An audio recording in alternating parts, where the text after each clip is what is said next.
Okay, we live. Okay, this is awkward occurrence or awkward entertainment. Fire, water, earth, air, fire, water, earth, air, air, air, air, Okay, air, air, okay. water, earth, air, fire, water. It is better that you should rush upon this blade than enter this circle with fear in your heart. How do you enter? With perfect love and perfect trust. That's a girl. As above. So below. That's one of the most famous sayings in cult history. As above, so below. Then she drops the knife and stabs it into the ground to complete the ritual or the seance. And that was from Witchcraft or The Craft. That was the late 1990s. So that was a witchcraft show about. It's a movie about three teenagers who happen to be witches, and it just takes you on an adventure. So that kind of reminds me of what Lori Vallow is into. Even though she's not doing spells, she's not getting into circles. I mean, she doesn't have demon books. They're not chanting spells or chanting to the devil. But the crazy things they report she believes is just as worse. And the lost souls. So Lori Vallow would be considered a lost soul, confused soul, which may now become a tormented soul. So we're going to be looking into an article they did about her belief. Then we're going to be looking at a video about the storage unit. Something about a storage unit she owned, used to own. Payments now on default. The police now have all the contents of the storage unit. Now this jersey was in the storage unit on Kobe 88. You know, the 8 could be represented as the infinity sign or as snakes, two snakes gathering. Now let's get into this. How's it going, Thor? How's it going? But she kills for convenience. Like when we say she kills for convenience, just because she likes it. Like it's a sin to murder. To kill is a sin. So she kills because she likes it, or she kills because of the religious belief she holds, or the belief she holds. He said the children were a witness to the murder of her ex. The children were a witness. In one of the articles, Tali is the daughter. She was trying to defend her mother with a bat, and the father, Charles Vallow, he took the bat out of the daughter's hand. Then that's when the brother Alice Cox come in. Alice Cox comes in, try to defend his sister. They say Charles hit Alice over the head. Then Alice left the room to go get a gun. He was going to get the gun. Charles was following behind him. Somehow, some way, he got the gun and shot Charles Vallow. He shot the ex-husband. So it started with, I don't know if that argument is 100% true. The family believes she set him up. The family believes she and the brother set him up. So you do have the brother who died, and they're not saying how he died. And then you have the missing daughter who was there, who's the daughter's missing, so you don't have any. The people who was there are missing. That's all I gotta say. But they haven't said she's a suspect. They really haven't said she's a suspect. So far, they believe the story. They believe what happened that day. They say they believe it, but it's still an ongoing investigation.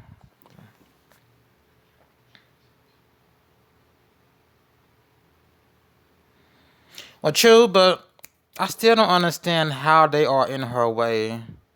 But let's get into her belief, though. Let's get into this video, because I'm still not understanding really how.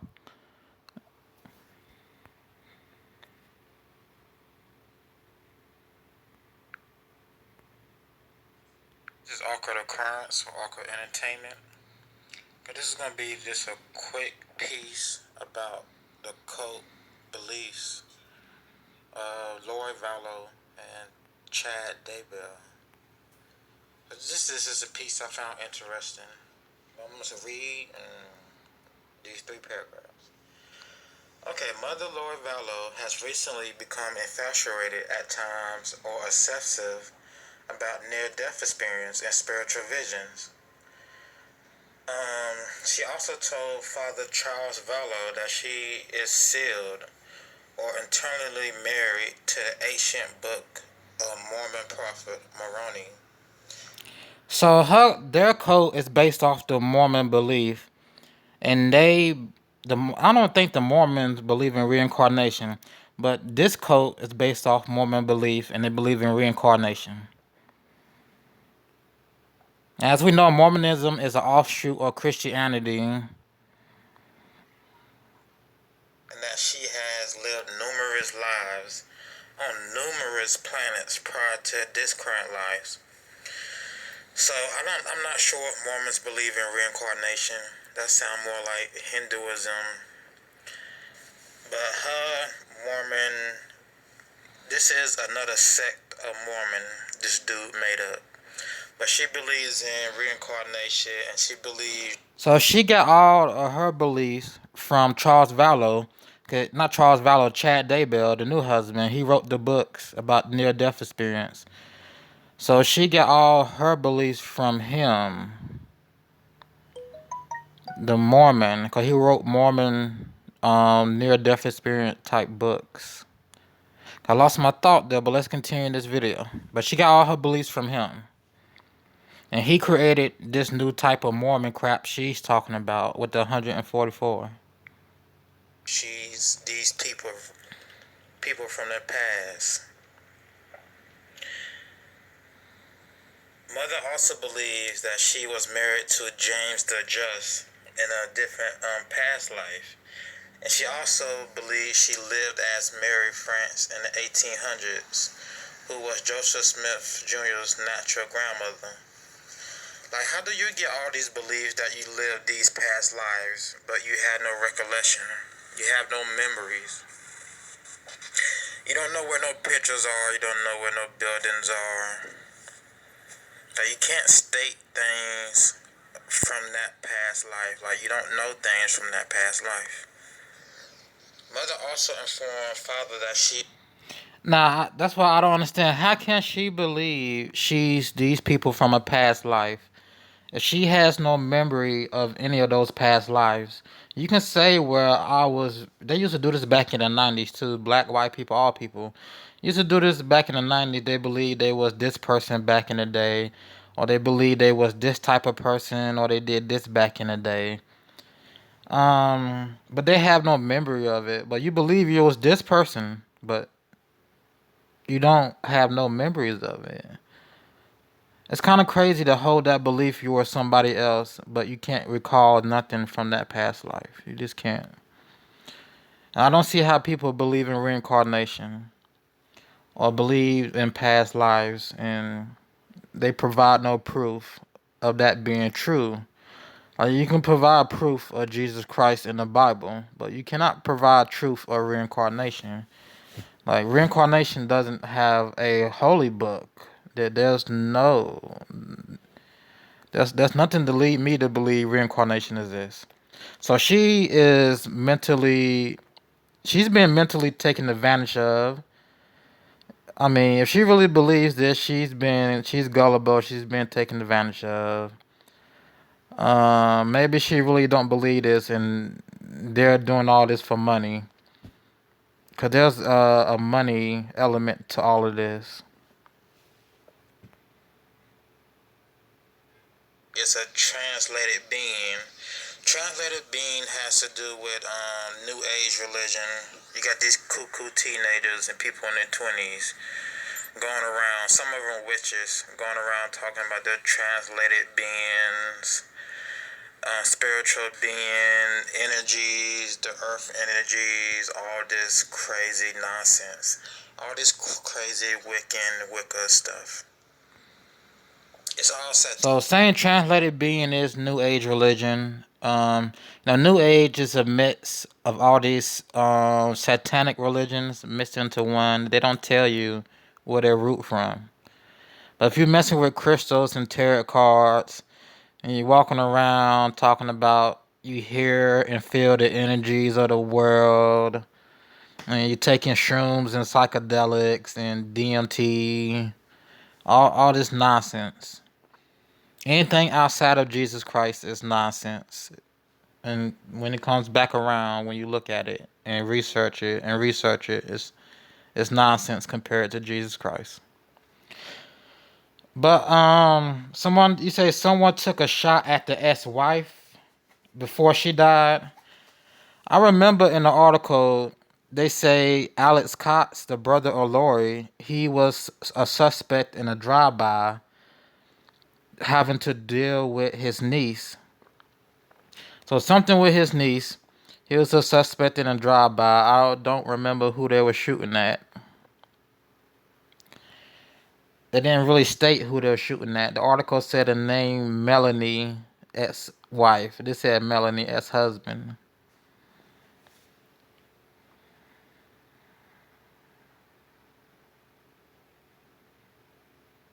And her husband did die. Cause she cremated her husband, so they can't get any they can't find out if he was poisoned or whatsoever. Yeah, the ex-husband. She had two husbands. She had an ex-husband in 2008 who had a heart attack. Then her husband Charles Vallow was shot by the brother. Then the brother was implemented in doing a drive-by on the behalf of his niece. I don't know the whole details of that situation. But the person you say shot at the ex was in her way to marrying the new loser, his wife. Someone took a shot at her a few days before she died in her sleep. So Chad Daybell wife died in her sleep. And you're saying someone tried to shoot at her?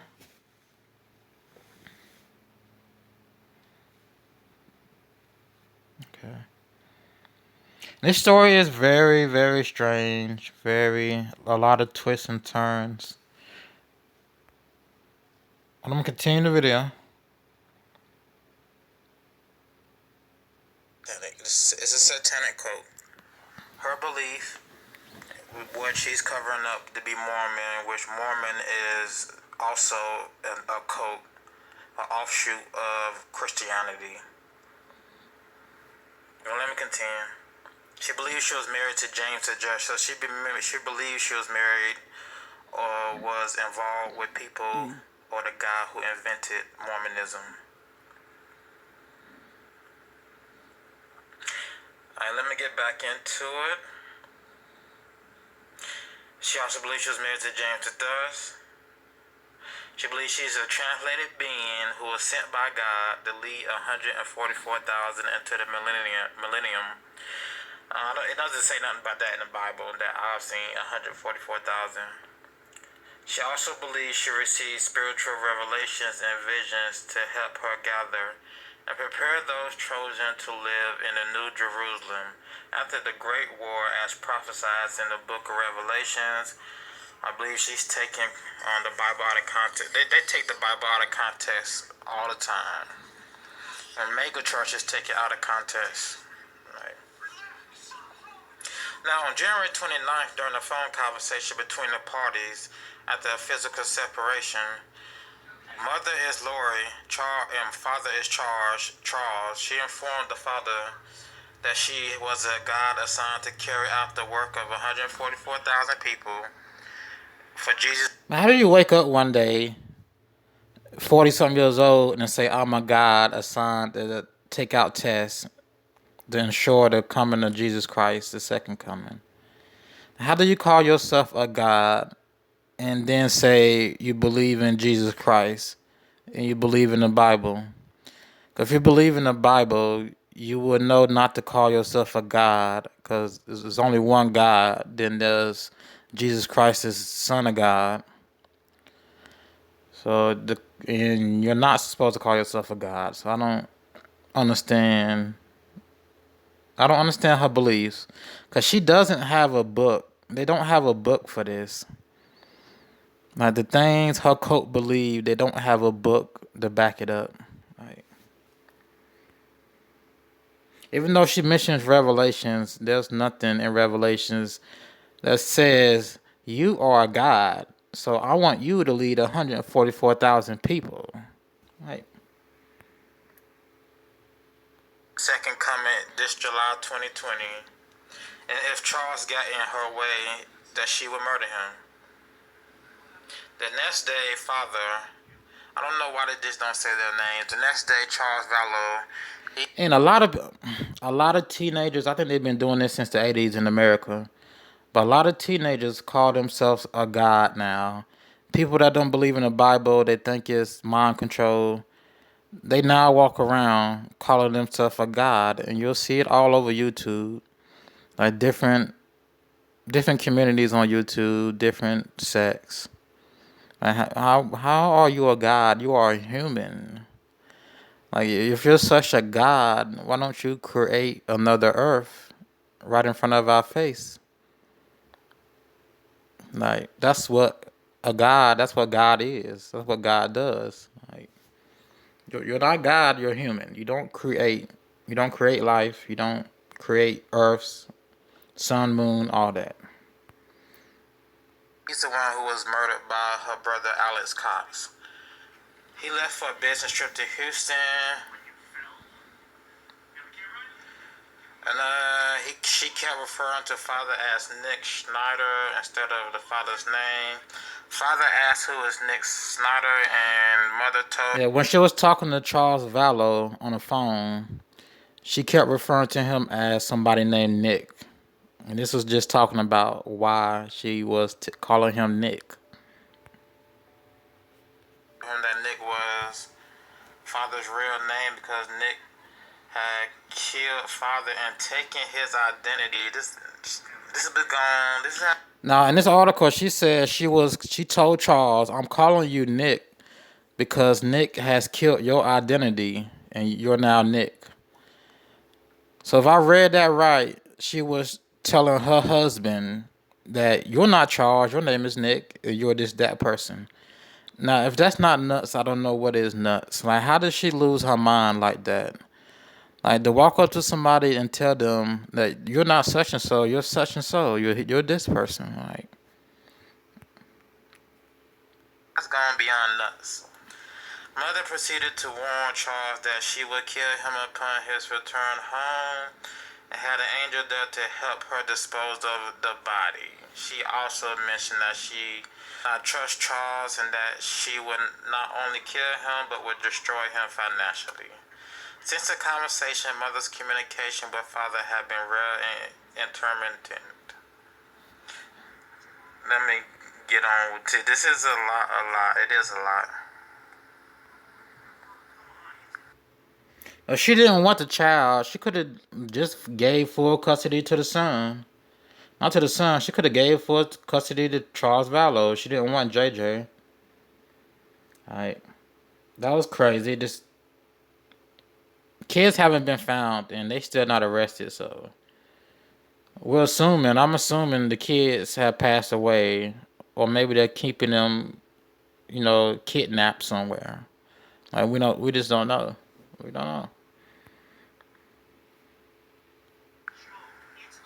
This is a recap of the events. So the father died 2018. So that conversation about her killing him happened in 2018.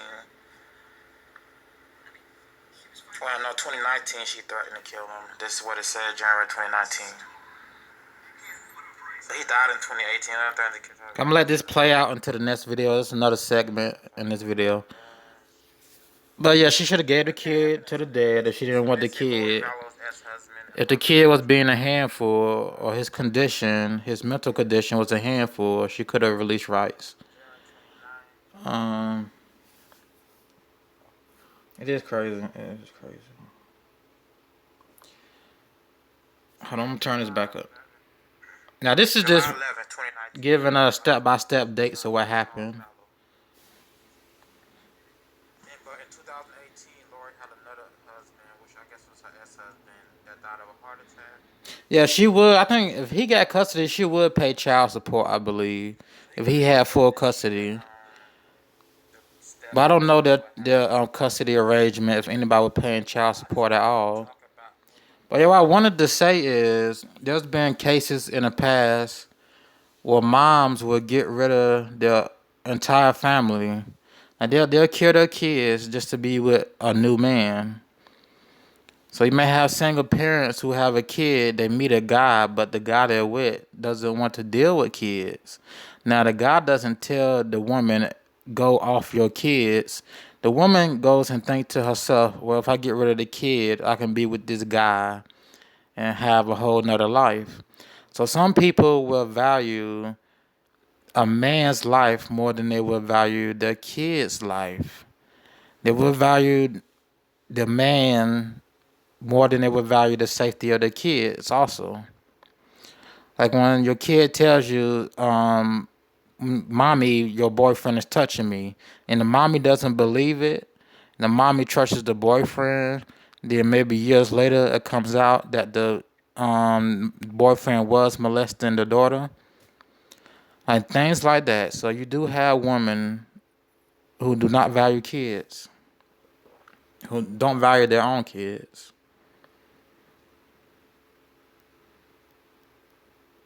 So maybe she wanted to be with Charles, and she came to the conclusion, well, maybe Charles doesn't want kids. Not Charles, Chad. She wanted to be with Chad Daybell, and he didn't want kids, so she got rid of the kids. Maybe that's where getting rid of the kids come into play. Kids in scandal, and now most of them are dead or haven't been seen again. Chief investigative reporter Morgan Lowe has details you will only see here.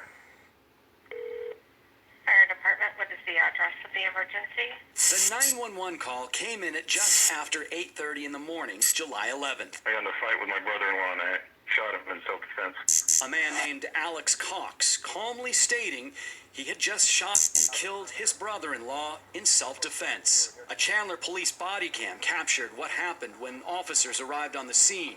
You know no weapons? No weapons on me. All right, come on out this way. I'm gonna have you have a seat right here on the curb. And what they saw when they entered the home. Chandler Police Department, anybody inside? Make some noise! I see black and white tiles when they first enter. I see an empty living room, almost empty. No, shit.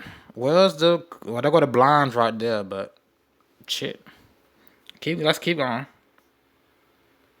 Empty rooms, mattresses on the bedroom floors, a handgun, and the body of 62-year-old Charles Vallow laying on the ground in the living room.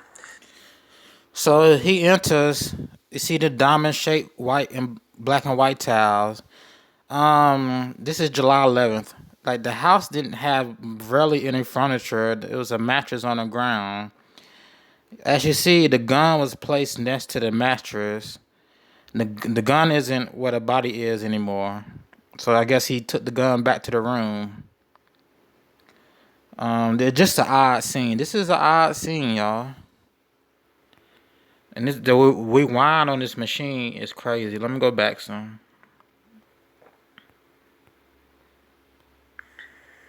Okay, that's it for this video, and I will see you in the next one.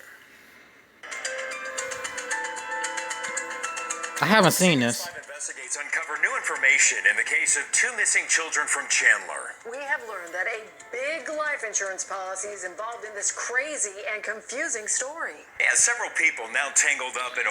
So they're talking about the life insurance policy. He did have a life insurance policy.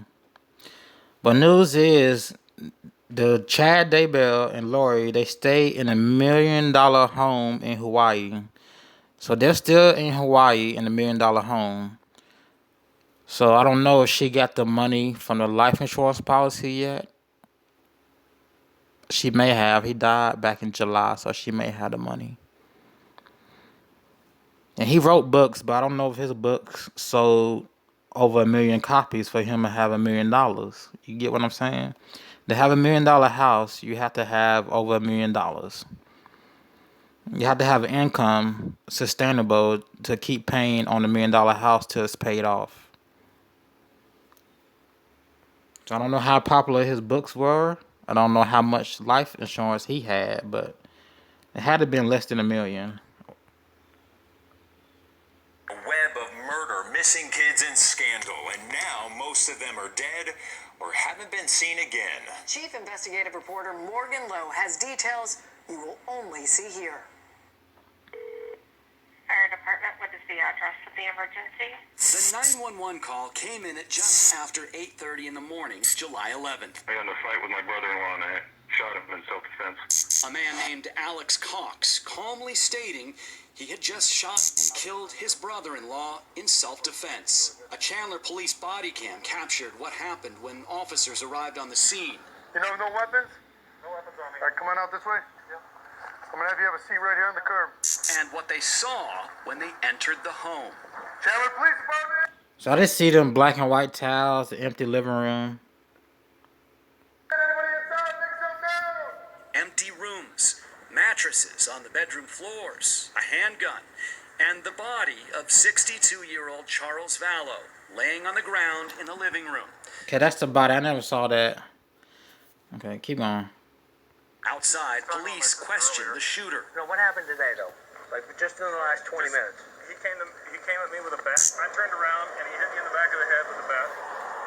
So I went to... And to be hit in the back of a head with a bat, that does damage. That does a lot of damage.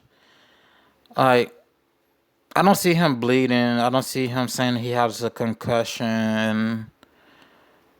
He doesn't seem disoriented. Because you get hit with a bat in the back of the head, come on now. Like, come on now. That's not adding up. You don't seem like a person who's been assaulted with a bat to the head. I'm like, well, did he just tap you? Because if he tap you, what made you go get a gun?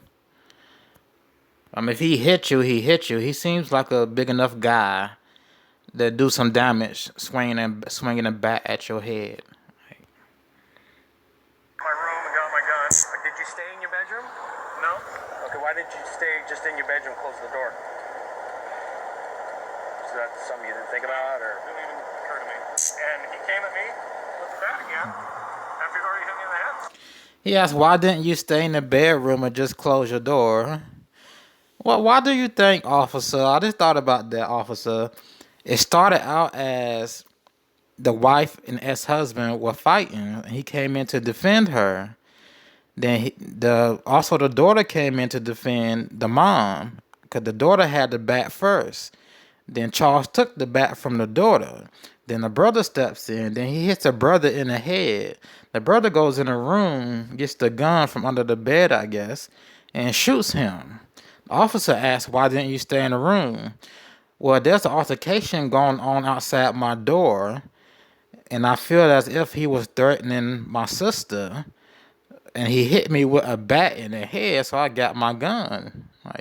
So don't just stay in the room, because you stay in the room and lock the door, he just going to cause damage to your sister. If he was really trying to hurt your sister.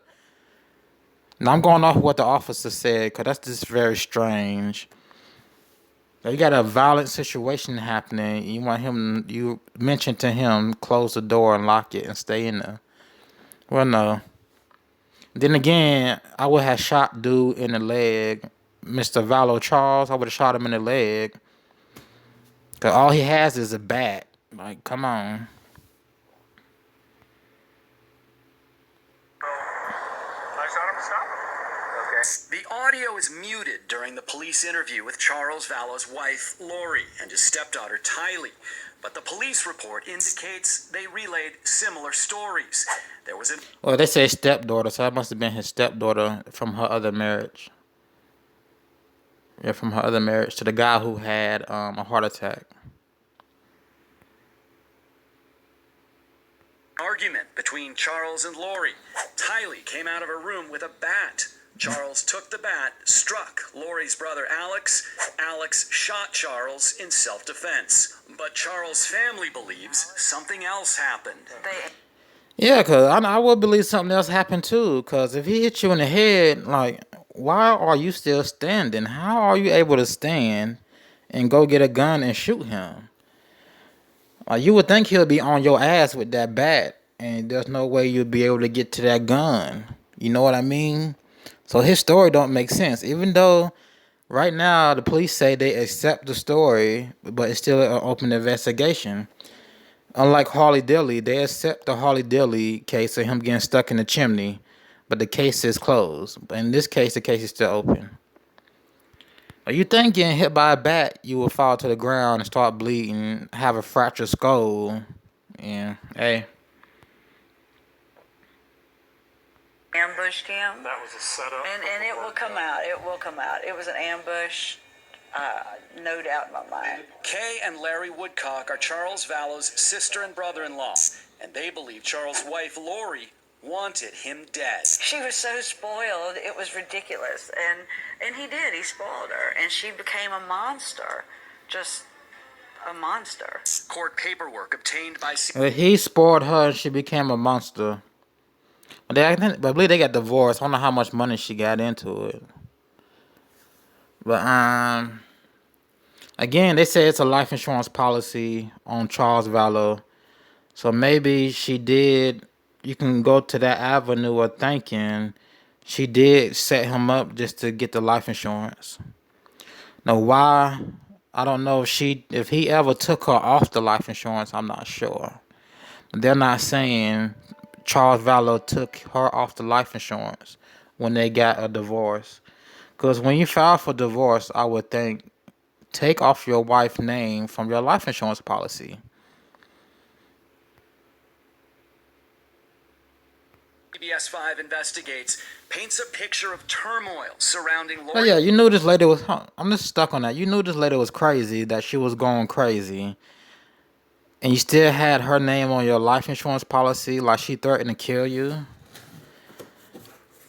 Now, full details on the policy haven't came out, so... Vallow in the months before the shooting. Lori up and left her family for 2 months in February of 2019. She cleared out their bank account.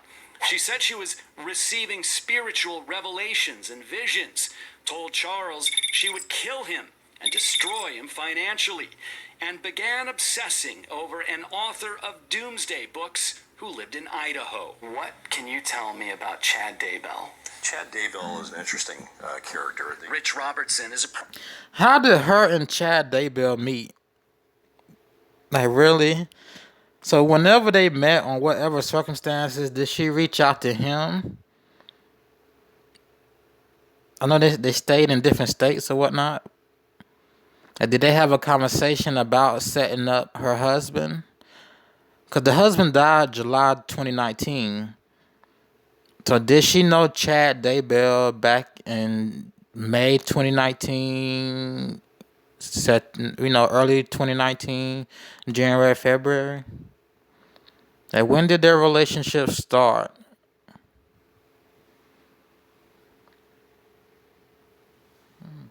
Because in July, they were already divorced because he was coming to pick up the kids in July 2019. I know she had an ex-husband in 2018 also that died from a heart attack. He was cremated. But that's one thing. I don't remember where they say Chad and Lori met or when they met. Or if they know when they met.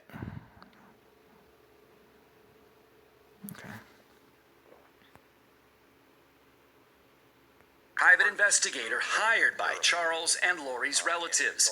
He describes Daybell's religious beliefs and followers as a cult. Even though he was up in Idaho and she was down here, there seemed to be a very, very close, almost intimate relationship between the two. Except for two problems. Lori was married and Chad was also married. Yeah, they were both married, and interestingly, both of their spouses wound up. So I think he's saying they did meet before divorce. Like they met while they was both married, so they did meet prior to July 2019. Dead in a very short time from each other. According to the obituary, Tamara Daybell died in her sleep October 19th. Weeks later, Chad and Lori were married in Rexburg, Idaho. So yeah, the ex-husband, but he was the ex-husband in July. He was already ex, but he died July, and then October comes around, and the wife of Chad dies. So sure, he got to keep all his money. Cause if he would have filed for divorce, she probably would have got half, maybe, of any money. I don't know what his book sales are. I do not know what his book sales are. By November, relatives were starting to worry. Lori's two children, 7-year-old JJ and 17-year-old Tylee, hadn't been seen in months. Rexburg police went out and contacted Lori, who was with Chad at that point, and asked about the kids. And Lori said, they're not here. They're with my friend in Arizona. So we contacted the police here and asked them to do the welfare check on the kids. And that's when the friend said, they're not here, and they haven't been here. So at that point, somebody was lying. Where are your children? Lori and Chad have refused to answer any questions from the press or police. Lori's brother, Alex, is now suspected of trying to kill another relative, a shooting in October. 10 years ago, he was convicted of... Okay, that's the other relative I believe you're talking about.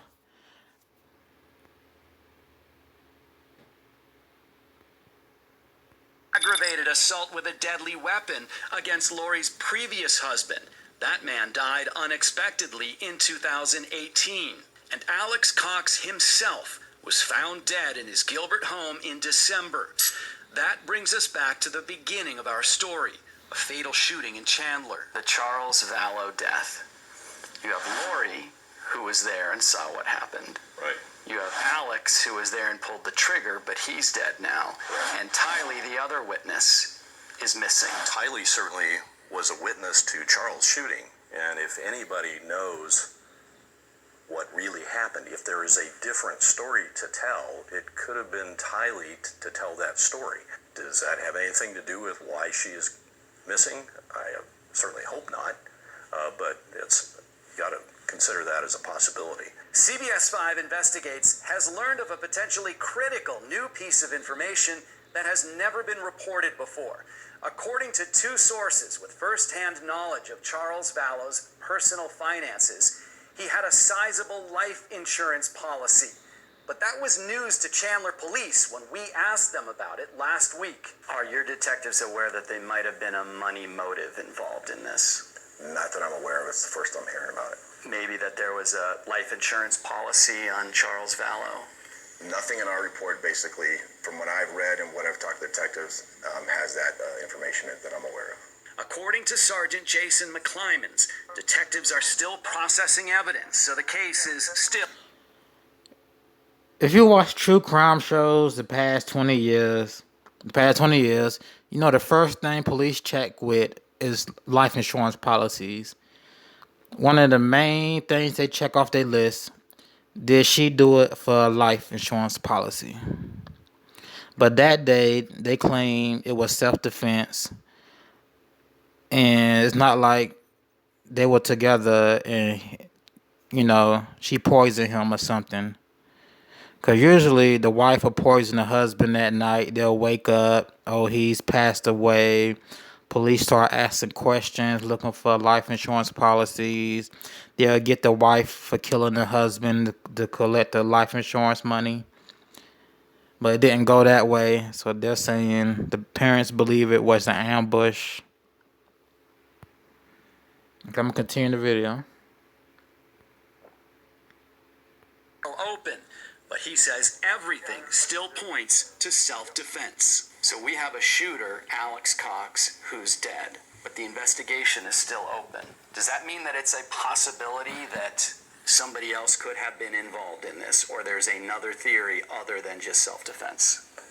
I cannot get into that at this point, at that time, because the investigation is still open, so I can't answer that question at this time.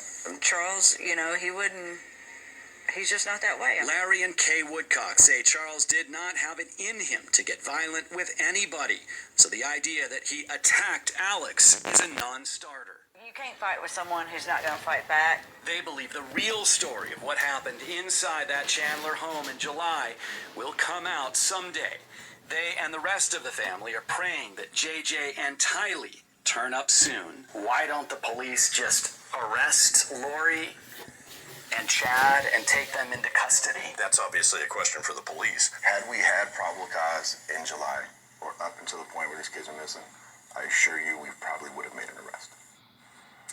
And at this point in time, there are no criminal charges filed in any of these cases, not the deaths and not the disappearance of Tylee and JJ.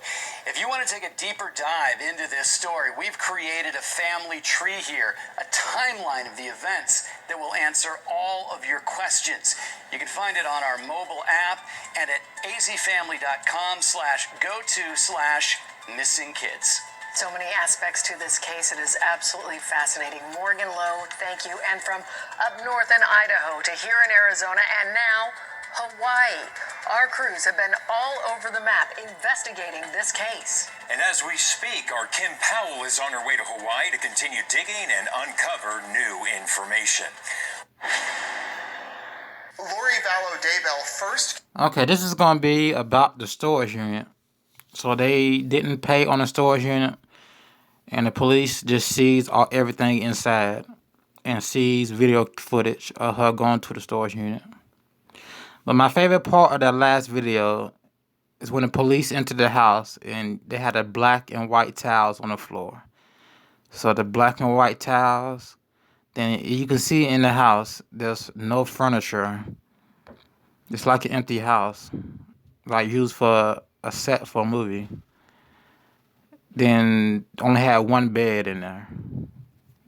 But the one bed they showed us. So this is going to be about the storage unit and what was in there. Or some of the stuff that was in there. Came here to Self Storage Plus in Rexburg to rent a storage unit. This is the unit that she put her items in. It's a 10 by 10, and over the next few weeks after October 1st, she came here a few different times. Surveillance footage from the company shows Lori or a man associated with her visited her unit 9 times in October, and one Yep, all the things with sentimental value. Yep. time in November. She came alone once on October 1st, the day she signed the contract and agreed to pay $53 a month. She was driving a blue Nissan Rogue. Lori returned October 2nd and 3rd with a man who appears to be her brother, Alex Cox. His truck is spotted on camera several times during the month. During one visit, the two of them enter the building. The man looks back and forth as Lori... So this could really be nothing because it was just a bunch of sentimental stuff stored in there. But he came back to that, I think they said 5 times throughout the month. He came back 5 times by himself to get things out the storage unit and put things back into storage. opens the unit door. He then removes a heavy tote with something hanging over the end. It's placed in the car. They go back inside the building, and he carries out a tire. Yeah, so they removed a tote and a tire. I don't know what was in the tote, what the tire is for.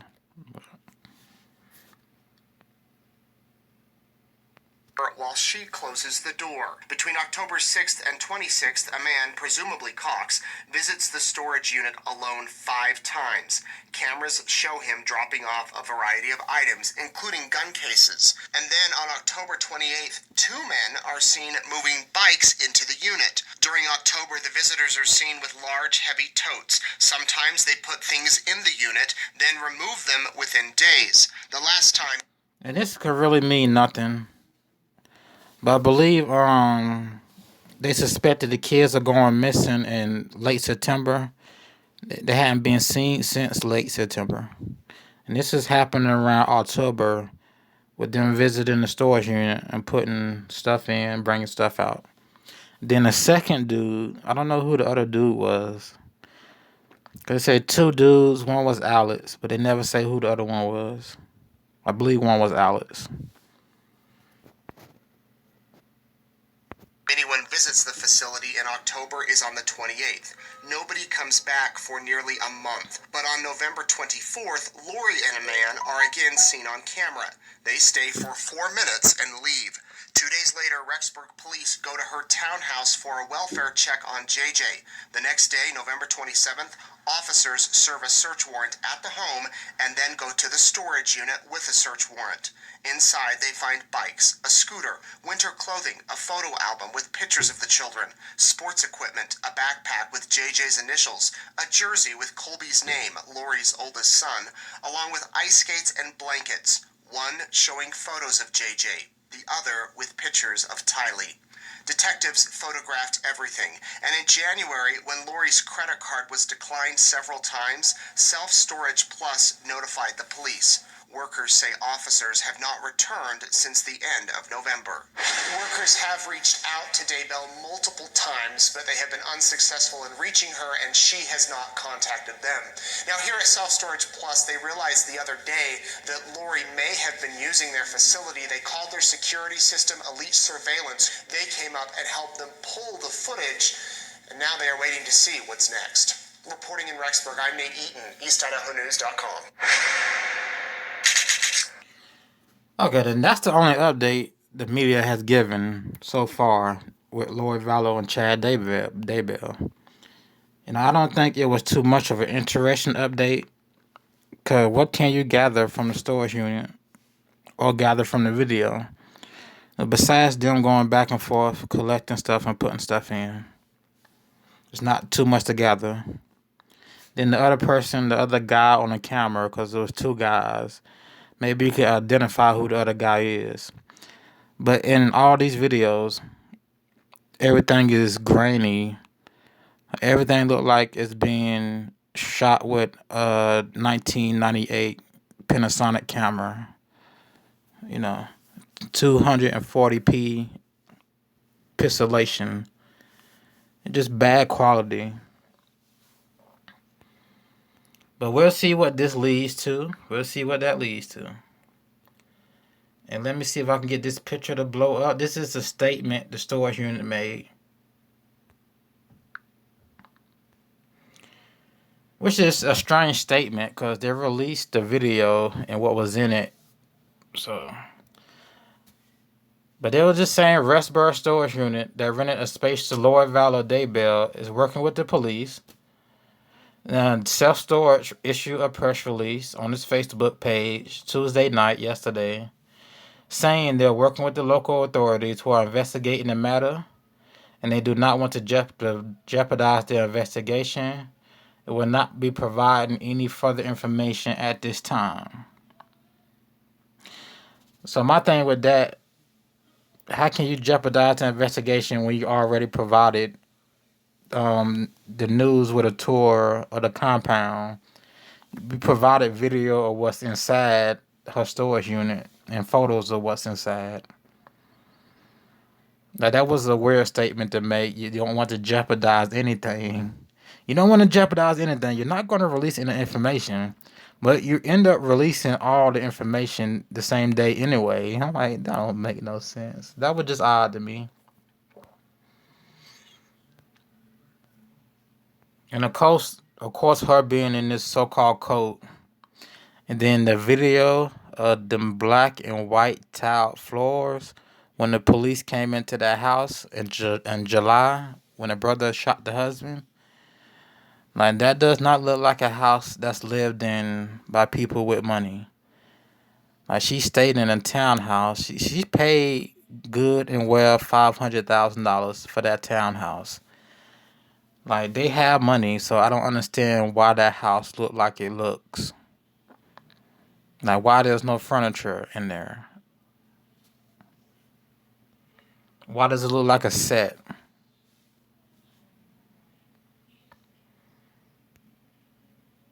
Now I'm looking for media, then I'm gonna end this out.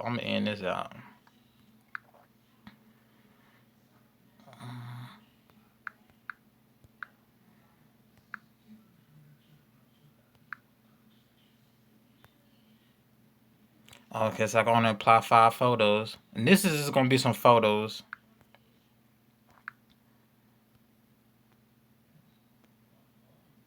I'm just gonna do this for a thumbnail.